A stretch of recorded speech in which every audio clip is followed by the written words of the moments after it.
লুৰিণজ্যোতি গগৈৰ দৰে নেতাই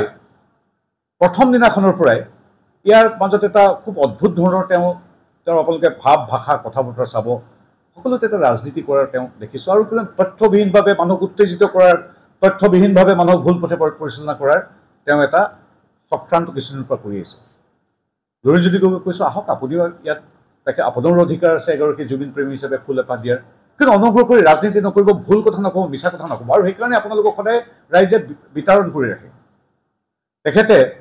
এতিয়া মই আজিৰ তাৰিখত আচলতে কোৱাটো উচিত নে অনুচিত নাজানো জুবিন গাৰ্গেতো তেখেতৰ দলটোৰ বিষয়ে কি কৈছিল আপোনালোকে ফেচবুকত মাৰি দিলে ওলাই যাব আৰু তাৰপিছত তেওঁৰ নিৰ্দেশত প্ৰতিখন জিলা সমিতিয়ে জুবিন গাৰ্গক কেনেধৰণে আঘাত কৰিছিল নিম্ন ৰুচিসম্পন্ন কথা কয় আপোনালোকে চাওক আটাইতকৈ জুবিনক যদি আনুষ্ঠানিকভাৱে প্ৰণালীবদ্ধভাৱে আটাইতকৈ অপমান কৰিছিল লুৰিণজ্যোতি গগৈৰ তেওঁৰ পাৰ্টীয়ে লুৰিণজ্যোতি গগৈৰ দলটো তেওঁৰ কিছুমান খুব বেয়া কামৰ বাবে জুবিন গাৰ্গে এদিন সমালোচনা কৰিছিল তাৰপিছত প্ৰণালীবদ্ধভাৱে তেওঁ যিটো চক্ৰান্ত কৰিছিল মই এতিয়া নকওঁ আপোনালোকে ফেচবুক চালে গম পাব প্ৰত্যেকখন জিলা সমিতিয়ে কেনেকৈ জুবিনক এটা মিছা মিছা কথাৰে অপমান কৰিছিল সেই এতিয়া পতাৰ কথা নহয় কিন্তু মই যিটো কথা ক'ব বিচাৰিছোঁ লুৰিণজ্যোতি গগৈ কোনো কথা নজনাকৈ ক'লে যে বোলে তাৰ পৰা প্ৰবাসী ভাৰতীয়ে পইচা তুলিহে জুবিন গাৰ্গৰ আমাৰ মৰমৰ শিল্পীগৰাকীক তেওঁৰ নশ্বৰ ঢেকীয়ালৈ পঠিয়াইছে এইটো এটা গোকাত মিছা কথা মানুহক বিভ্ৰান্ত কৰাৰ কথা মই এটা কথাই কওঁ যেতিয়াই জুবিন গাৰ্গে কায়িকভাৱে আমাক এৰি গ'ল তৎক্ষণাত মই খবৰ পোৱাৰ 1 মিনিটৰ পিছতেই মই 9 বাজি ভাৰতীয় সময়মতে 1 বাজি 9 মিনিটত যেতিয়া ফোনটো পাইছিলোঁ 1 বাজি 10 মিনিটত মই উচ্চায়ুক্তৰ লগত কথা পাতিছোঁ তাৎক্ষণিকভাৱে আমাৰ উচ্চায়ুক্তৰ এটা শক্তিশালী দল গৈ তাত গৈ শেষ তাৰ পৰা পঠিওৱা পৰ্যন্ত জুবিনক তাৰ কাষত আমাৰ উচ্চায়ুক্ত তথা দূতাবাসৰ বিষয়াসকল উপস্থিত আছিল প্ৰথম কথা দ্বিতীয় কথা মুখ্যমন্ত্ৰী মহোদয় আমি দিল্লীত আছোঁৱেই এজন প্ৰতিনিধি পঠিয়াই তেখেতক আমাৰ অসমলৈ লৈ আহিব পাৰিলেহেঁতেন কিন্তু মুখ্যমন্ত্ৰী নিজে গৈ পুৱা 4:30 বজালৈকে তাত দিল্লী এয়াৰপৰ্টত তেওঁ উপস্থিত আছিল যেতিয়ালৈকে জুবিনৰ নশ্বৰ দেহটো আমি অসমলৈ লৈ উঠিবৰ বাবে বিমানত নুঠালৈকে তাৰপিছত আহি পৰৱৰ্তী কেইদিনত মুখ্যমন্ত্ৰী মহোদয় কিমান নিজৰ জ্যেষ্ঠ ভাতৃ হিচাপে কেনেদৰে কি কৰিলে এইখিনি কোৱাৰ প্ৰয়োজনে সকলোৱে মুখ্যমন্ত্ৰী মহোদয়ক ধন্যবাদেই জনাইছে এতিয়া কথা হ'ল অনাৰ পিছত যেতিয়া আমাৰ দূতাবাসে জুবিন গাৰ্গক ইয়ালৈ প্ৰেৰণ জুবিন গাৰ্গৰ যিটো নশ্বৰ দেহ পঠিয়ালে তেতিয়া 19 তাৰিখে ঘটনা 20 তাৰিখেই মুখ্যমন্ত্ৰীৰ নিৰ্দেশক্ৰমে মোৰ চিঠিখন মোৰ হাততে আছে ছিংগাপুৰৰ হাই কমিছনাৰলৈ মুখ্য সচিবে মুখ্যমন্ত্ৰীৰ নিৰ্দেশক্ৰমে এখন চিঠি দিছিল ঘৰৰ ল'ৰাটোৰ ঠিক আছে কেন্দ্ৰীয় চৰকাৰ আমাৰ চৰকাৰ দেশৰ চৰকাৰ কিন্তু আমি ৰাজ্য চৰকাৰে প্ৰতিটো খৰচ বহন কৰিম এতিয়া মই ক'লোঁ দাদা আমাৰ উচ্চায়ুক্ত সকলো কৰিছে হ'লেও এখন চিঠিৰে জনাই দিয়া হওক মুখ্য সচিব যে প্ৰত্যেকটো জুবিন গাৰ্গৰ যিমান যি খৰচ আছে প্ৰত্যেকটো খৰচ আমি উঠাম আৰু শিল্পক যিজন আমাৰ উচ্চায়ুক্ত ছিংগাপুৰ তেওঁলৈ চিঠি লিখিছিল 20 তাৰিখে চাওক 19 তাৰিখৰ পিছত 20 তাৰিখে লিখিছে যে ডিয়াৰ শিল্পক kindly refer to my telecom the state government feels it is our responsibility to make all arrangements for bringing back the mortal remains of Assam's cultural icon Zubin Garg with dignity and full honors. In this regard, we would be grateful if the High Commission could kindly take care of expenses in Singapore connected with the process. This may include ambulance,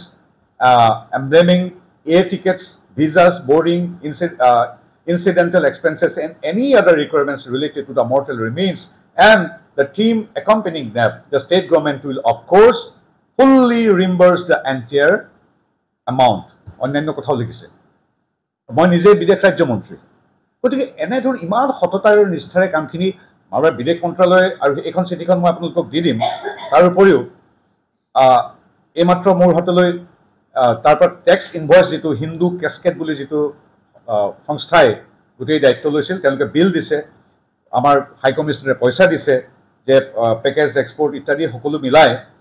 ছিংগাপুৰী ডলাৰত 7,356 Singapore dollar আমাৰ বিদেশ মন্ত্ৰালয়ৰ Singapore হাই কমিছনাৰে ইতিমধ্যে এইখিনি খৰচ কৰিছে আৰু আমাৰ ৰাজ্য চৰকাৰে তাৰ ওপৰত গৈ কৈছে নহয় আমি দিম এইটো পইচা আচলতে বিদেশ মন্ত্ৰালয়ে দিলে তাক ক'বলগীয়া একো নাই কিন্তু আমাৰ এটা দায়িত্ব আছে কাৰণে মুখ্যমন্ত্ৰীয়ে কৈছে প্ৰত্যেকটো খৰচ আমি দিম গতিকে এই দুখন কাগজ দিছোঁ এনেবিলাক ইমান সততাৰে নিষ্ঠাৰে কৰাৰ পিছত কেৱল ৰাজনৈতিক মুনাফাৰ বাবে ভুল কথাৰে আমাক আক্ৰমণ কৰা আৰু তেওঁৰ গাতো দুখ নাই তেওঁ কৈছে যে বোলে তাত কিবা পইচা তুলি আনিছে চান্দাজীৱী এজন মানুহে যি ব্ৰেণ্ডেড কাপোৰ চান্দাৰে তুলি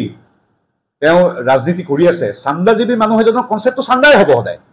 তেওঁৰ মগজত সোমাই গৈছে যে নাই তাত প্ৰবাসী ভাৰতীয় মানুহখিনিৰ পৰা চান্দা তান্দা তুলি আমাৰ মৰমৰ শিল্পীজনক পঠিয়াই দিছে তেনেকুৱা নহয় চান্দাজীৱী যিটো মনস্তত্ব আপুনি সেইটো আপোনাৰ নিজৰ সৈতে ৰাখক ৰাইজৰ সহায় সহযোগিতা একত্ৰভাৱে কোনোবাই যদি মৰমেৰে কিবা এটা কৰে দায়িত্বৰে কৰে সেইটোৰ প্ৰতি আমি শ্ৰদ্ধাশীল কিন্তু তেওঁৰ যিটো চান্দাজীৱী মনস্তত্ব তেওঁ কল্পনাই কৰিব পৰা নাই যে হাই কমিশ্যনাৰে এইদৰে দিছে আৰু তেওঁ এইটো ভুল কথাৰে কৈছে গতিকে সেই চান্দাজীৱী ৰাজনীতিক আপুনি এনেকৈ ভুল জুবিনকলৈ অন্ততঃ ৰাজনীতি নকৰিব বাকী সকলোৱে বিচাৰে যে জুবিনক আমি মৰ্যাদা সহকাৰে ভৱিষ্যতৰ প্ৰত্যেকটো দিন জীয়াই ৰাখিম প্ৰত্যেকটো অনুষ্ঠান আমি জুবিনলৈ মৰমৰ শ্ৰদ্ধাৰে আমি আগবঢ়াম আৰু পুনৰবাৰ আপোনালোকক এইটো মই ইতিমধ্যে কাগজ দুখন দিমেই লগতে আৰু এটা কথা কৈ দিওঁ যে চাৰ্টাৰ্ড বিমানখন যিখন আমি সাজু কৰিছিলোঁ তাত যিটো কফিন কেছকেট সেইটো নোসোমাল আধা ঘণ্টাৰ ভিতৰত মুখ্যমন্ত্ৰী ডক্টৰ হিমন্ত বিশ্ব শৰ্মাই দ্বিতীয় এখন দুগুণ ডাঙৰ চাৰ্টাৰ্ড বিমানো লগে লগে তাত থিয় কৰিছিল তাৰ ভিডিঅ' মোৰ ওচৰত আছে মই আপোনালোকক দি দিম কিন্তু সেইখনতো নোবাল অৰ্থাৎ দ্য কিং জুবিনক চাৰ্টাৰ্ড বিমানো আনিব নোৱাৰিলে মানুহক ভাল পোৱা জুবিনক অৱশেষত আমি মানুহৰ সৈতে মই একম্পেনি কৰিছিলোঁ আমি লৈ আহিলোঁ তাৰপিছৰখিনি আপোনালোকে প্ৰত্যেকটো কথা অতি স্পষ্টভাৱে প্ৰাঞ্জলভাৱে আছে কিন্তু মই এইটোৱে কৈছোঁ দুখৰ সময়ত জুবিনৰ পৰিয়ালৰ সৈতে থিয় হোৱাৰ সময়ত অসমবাসী একেলগে হাতে হাত ধৰি আগবঢ়াৰ সময়ত দুখীসকলক কৰায়ত্ব কৰাৰ যাৰ এই যিটো কাম চলিছে সেই সময়ত এনেধৰণৰ তুচ্ছ ৰাজনীতি কৰি মিছা কথা কৈ চান্দাজীৱী গগৈ যিখিনি কথা কৈছে মই ধিক্কাৰ দিছোঁ আৰু ভকিয়াই দিছোঁ ভৱিষ্যতে যাতে তেনে নকৰে আৰু তেওঁৰ নিজৰ ফেচবুক টাইমলাইন আৰু তেওঁৰ সভাপতি সম্পাদক যিসকল আছে টাইমলাইন চাবলৈ কৈছোঁ জুবিনে যেতিয়া তাক তেওঁ কামখিনিক শব্দটো নকওঁ এনেধৰণৰ বুলি কওঁতে তেওঁলোকে প্ৰণালীবদ্ধভাৱে মৰমৰ শিল্পীজনক কেনেকৈ তুচ্ছ তাচ্ছিল্য কৰি প্ৰমাণ কৰিছিল সেইবিলাক বেলেগ কথা আহক লুৰিণজ্যোতি গগৈ আহক আমাৰ যোৰহাটত ইয়াত ফুল এপাহ দিয়ক তেওঁৰ মোৰ যিমান অধিকাৰ তেওঁৰ সিমান অধিকাৰ আছে কিন্তু আহি ৰাজনীতি নকৰিব এইখিনি অনুৰোধ আৰু অসমবাসীৰ এই দুখৰ মুহূৰ্তত এনেধৰণৰ তুচ্ছ কাম কৰিব নাপায় এইখিনি কৈছোঁ আপোনালোকক মই এতিয়া দুইখন কাগজ চিঠিখন আৰু যিটো আমাৰ হাই কমিশ্যনাৰৰ যিখন ইনভইচ সেইখন আৰু যদি মোৰ মোবাইলত আছে মুখ্যমন্ত্ৰীৰ যেতিয়া 3 বজাত ৰৈ আছিল আমি যেতিয়া সোমাব পৰা নাছিলোঁ কেছকেটটো বা কফিনটো সেই ফটো আপোনালোকক দিম আৰু এইখিনি পুনৰবাৰ যোৰহাটবাসী ৰাইজৰ ওচৰত আমি কেনেকৈ কৃতজ্ঞতা জনাম নাজানো সমগ্ৰ দায়িত্ব যোৰহাটবাসী ৰাইজে কৰিছে প্ৰয়োজন সাপেক্ষে যিখিনি সেৱা আৰু সহায় লাগে মুখ্যমন্ত্ৰী ডক্টৰ হিমন্ত বিশ্ব শৰ্মাদেৱৰ নিৰ্দেশত আমাৰ জিলা প্ৰশাসন তথা সাংস্কৃতিক মন্ত্ৰালয়ে কৰিব আপুনি বিচৰা বাতৰি পাব কেৱল নিউজ 18 এপত নিউজ 18 এপ ডাউনলোড কৰিবলৈ স্ক্যান কৰক এই QR কোড গুগল প্লে ষ্টৰতো পাব এই নিউজ 18 এপ